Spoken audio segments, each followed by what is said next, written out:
How often do you find yourself throwing away perfectly good food? Many people would like to believe that they don't waste tremendous amounts of food. However, I have found through several days of observation that on average, staff and students at HPU produce hundreds of pounds of food waste daily. Several full plates of food, cups full of water, and flavored beverages are dumped into the trash, contributing to the annual food waste in the U.S. that is approximately 66.5 million tons, which converts to a whopping 133 billion pounds. Unfortunately, millions of children go to sleep hungry each night. Entire families are experiencing food insecurity because of this food waste epidemic. Before diving headfirst into the solutions I provided, it's important to understand the gravity of the situation. Millions of children lose their battle with food insecurity daily. Not only do these children suffer in impoverished areas, but this could happen anywhere. Food insecurity often comes unexpectedly for most families. With rising costs and poor job markets, it's easier for a family to get itself into the hole rather than make it out. From low to high income families, it is possible for anyone to experience struggle. 1 in 10 families are experiencing food insecurity. That is, 1 in 10 families who need help, 1 in 10 families who are hungry, 1 in 10 families who we can help, and 1 in 10 families who we will help. We, as a society, a community, will come together to help these children facing their battle with food insecurity. To make this change, we will go through several stages, ensuring that everyone gets the help they deserve. It is important to utilize every resource possible, leaving no stone unturned, meaning that we will start where children spend most of their lives, school. It is important that we tackle this issue in schools because it will ensure that parents and, most importantly, the children feel comfortable to reach out for help. To implement phase 1 of this solution, the school district will send their nutritionist to each school at least once a year to attend the school's quarterly pep rallies. The district's nutritionist will talk to students about what food security is, why is it important to them, ways they can reach out to staff when they have questions, and who they can go to when questioning their food security status. The nutritionist will evaluate the school-provided breakfast and lunch. Each meal needs to be balanced to allow each student the proper nutrition. Once phase 1 is completed, we move on to phase 2 of the plan, cold food vending machines. Every student will have access to this vending machine. Each day will be stocked with snack packs containing a sandwich, fruit, juice, water, and a snack.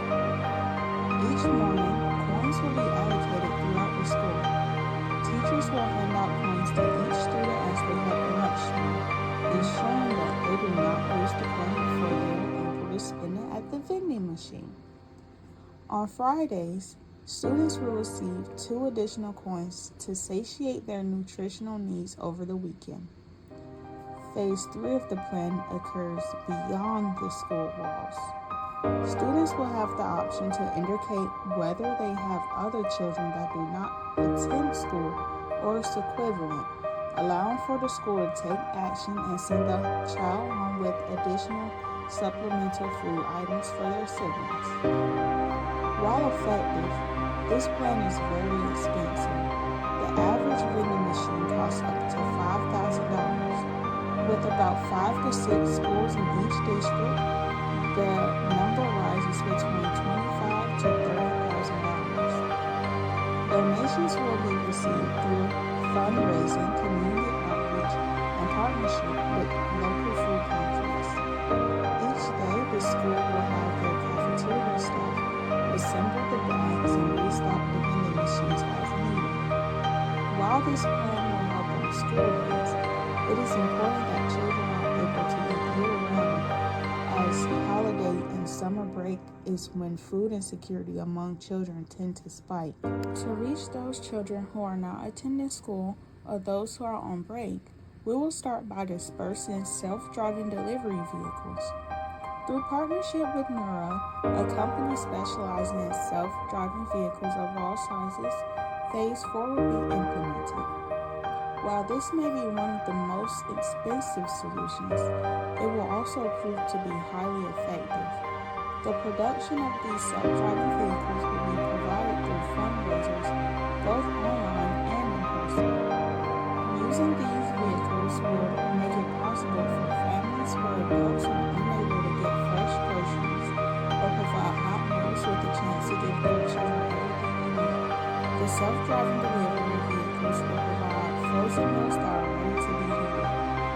These meals will be prepared by volunteers who have some sort of experience in the cooking field, whether they be culinary students, school cafeteria staff, or restaurant staff. Different volunteers will be the ones to stock the cars with bags designed for each family. While outside interference such as the vending machine and delivery vehicles are extremely helpful, it is important that we rip the problem from its roots. With that, Phase 5 will begin by following the data gathered from the previous phases, allowing us to follow up with the parents of these children. Mental and financial counseling will be offered to these parents. These counseling sessions will be held in a group setting unless the parents wishes to speak with the counselor personally, which they will receive a voucher from. During counseling, the group will connect and brainstorm ideas of how they want to be done. Once counseling has been deemed successful, meaning they have established their plan, Phase 6 will begin, career rehabilitation. Each parent will take a questionnaire on their hobbies, what they like to do, how durable their body is, and the age ranges of their children.